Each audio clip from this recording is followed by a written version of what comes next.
Hello students, आज के इस सेशन में हम लोग बात करने वाले हैं यार अर्थमेटिक प्रोग्रेशन की, वो भी सिर्फ 10 मिनट में। तो 10 मिनट में मैं आप लोगों को पूरा का पूरा कॉन्सेप्ट एक्सप्लेन करूंगा एंड साथ के साथ कुछ इंपॉर्टेंट क्वेश्चंस भी करवाऊंगा जो कि आपके एग्जाम ओरिएंटेड हैं, जो आपके एग्जाम में पूछे जा सकते हैं। तो सबसे पहले अगर मैं अर्थमेटिक प्रोग्रेशन के टॉपिक्स की बात करूं तो ये कुछ टॉपिक्स हमारे पास जो कि बहुत ही ज्यादा इंपॉर्टेंट है आप लोगों के लिए।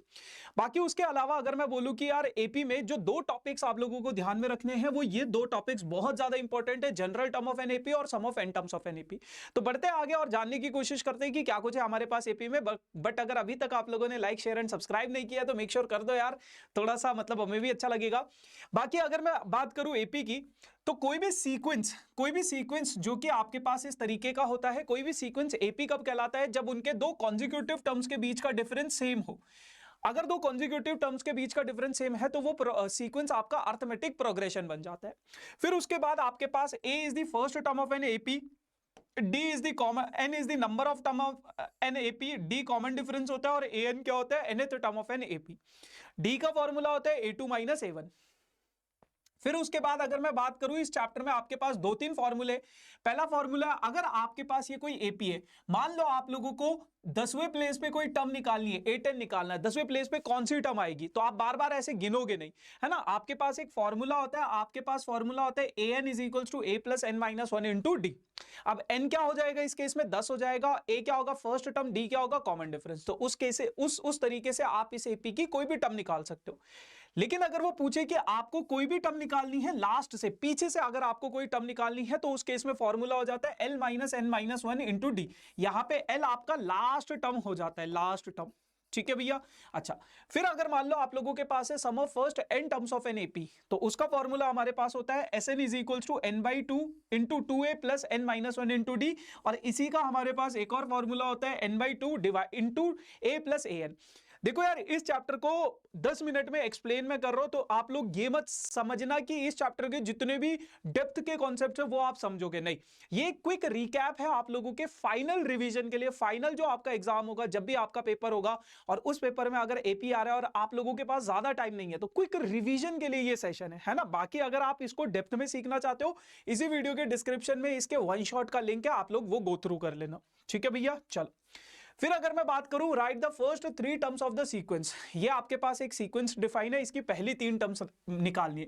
पहली तीन टर्म्स का मतलब A1 A2 और A3, यानी कि n की जगह पे आपको क्या रखना है? 1, फिर n की जगह पे क्या रखना है? 2, फिर n की जगह पे क्या रखना है? 3। तो 5, 8 और 11 आपके पास ये तीन टर्म्स आ जाएंगी इस एपी की, इस सीक्वेंस की। ठीक है, जरूरी नहीं है कि ये एपी में ही हो भी सकता है, नहीं भी हो सकता, मैंने चेक नहीं किया, बट ठीक है। अब पूछा गया है कि -150 is a term of an AP. ये आपके पास एक एपी दिया गया है, इस एपी की क्या -150 कोई टर्म है या नहीं है? तो कभी भी अगर कोई टर्म आपको निकालनी होती है तो उस केस में आपको n निकालना होता है। तो फर्स्ट टर्म आपको दिया गया है 11, कॉमन डिफरेंस आप निकाल लोगे A2 माइनस A1 से, और an यानी कि ये कौन सी टर्म है, तो ये आपके पास क्या है? an है, nth प्लेस पे कोई टर्म है an। अब आप लोग n निकाल लोगे, आपके पास फॉर्मूला होता है ये, जब आप वैल्यूज सब्सटीट्यूट करोगे, है ना, 11 को इधर ले आओगे तो इससे माइनस हो जाएगा, -161 हो जाएगा, -3 को अंदर मल्टीप्लाई कर दोगे, फिर उसके बाद 3 को इधर ले आओगे तो -164 हो जाएगा, माइनस से माइनस कट जाएगा, तो डिवाइड बाई करोगे तो 164/3। अब n जो है 164/3 आपस में कंप्लीटली डिविजिबल नहीं है, तो आपके पास n की जो वैल्यू होती है वो हमेशा एक नेचुरल नंबर होती है। नेचुरल नंबर मतलब जो ऐसा होता है, 1 से स्टार्ट होता है, 1 2 3 4 5 6, कोई भी नंबर हो सकता है वो, लेकिन वो नेचुरल नंबर होना चाहिए, फ्रैक्शन में नहीं होना चाहिए। तो फ्रैक्शन में आ रहा है, इसका मतलब क्या है? -150 इस एपी की कोई भी टर्म नहीं होगी, क्योंकि इनकी एक एब्सोल्यूट वैल्यू नहीं आ रही है, एक नेचुरल नंबर नहीं आ रहा हमारे पास। ठीक है जी, चलो। कहते हैं कि the 10th term of an AP is 52। किसी एपी की 10वीं टर्म आपको दी गई है 52, और आगे बोला गया 17th term is 20 more than it's 13th term, और जो उसकी 17वीं टर्म है वो 13th टर्म से क्या है? 20 ज्यादा है। तो अगर मैं बेटा A10 की बात करूं, A10 का मतलब होता है A plus 9D, 17th term की बात करूं A प्लस 16D, और 13th टर्म की बात करूं A प्लस 12D।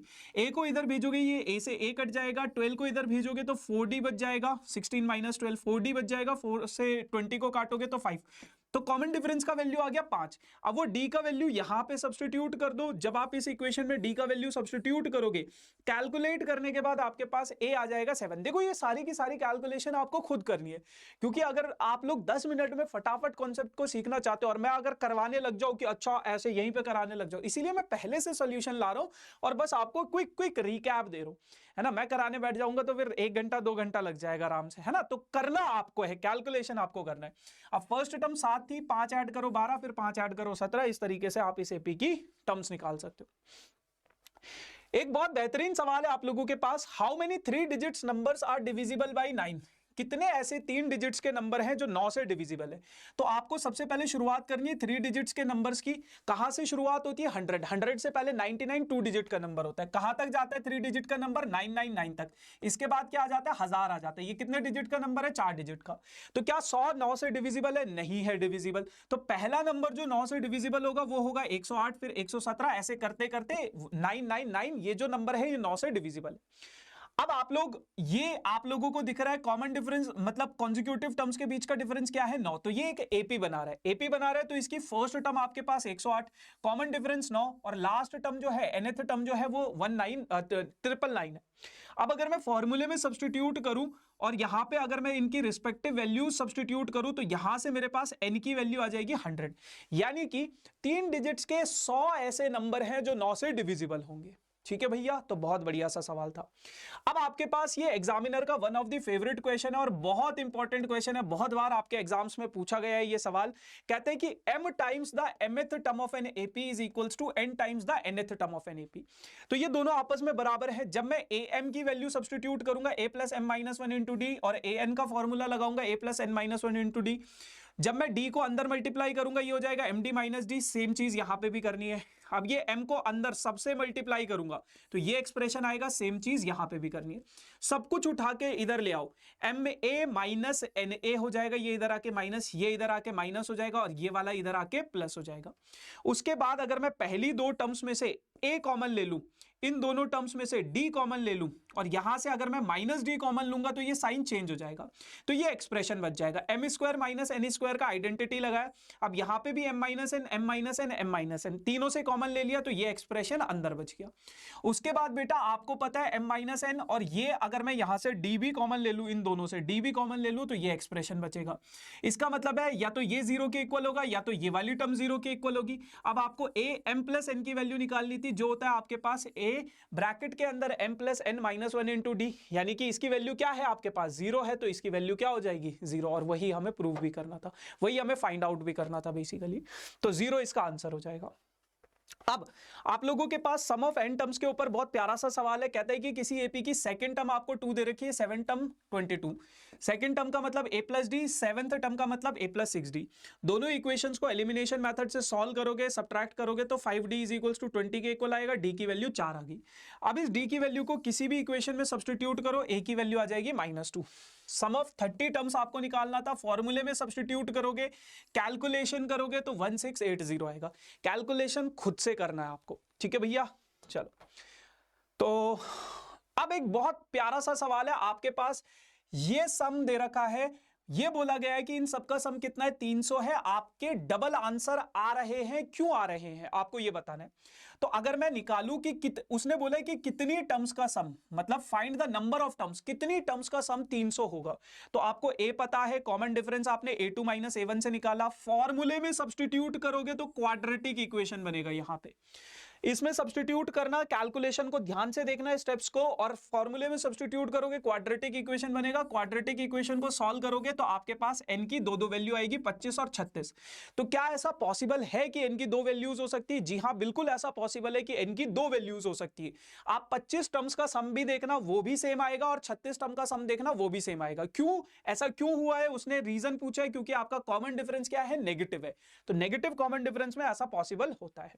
अब कहता है पहली 10 टर्म का सम कितना है -150 और अगली 10 टर्म का सम कितना है 550, यानी कि A1 से लेके A10 तक का सम कितना है -150 और A11 से लेके A20 तक का सम कितना है -550। तो पहली 10 टर्म का मतलब क्या होता है S10, तो S10 का मैं फॉर्मूला लगा लूंगा, लेकिन अगली 10 टर्म का मतलब S20 का मतलब क्या होता है A1 से लेके A20 तक का सम।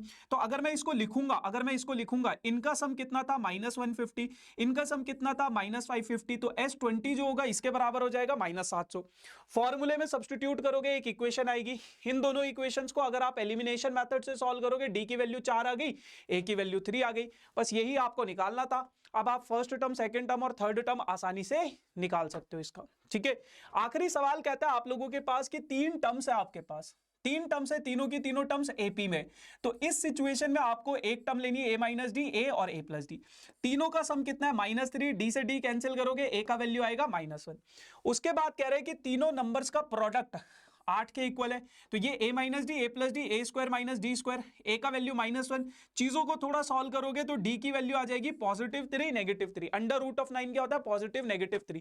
अब एक बारी डी को +3 लो, एक बारी डी को -3 लो, तो आपके पास 3 टर्म्स आ जाएंगी, -4, -1 और 2, और यहां पे आएगा 2, -1 और -4, रिवर्स गियर में चल जाएगा।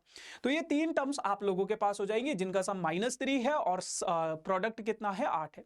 So yes guys, this is all about for this session. बाकी अगर कोई मुझसे इंस्टाग्राम पे कनेक्ट करना चाहते हो कर सकते हो। बाकी thank you so much, tata, bye bye, see you soon.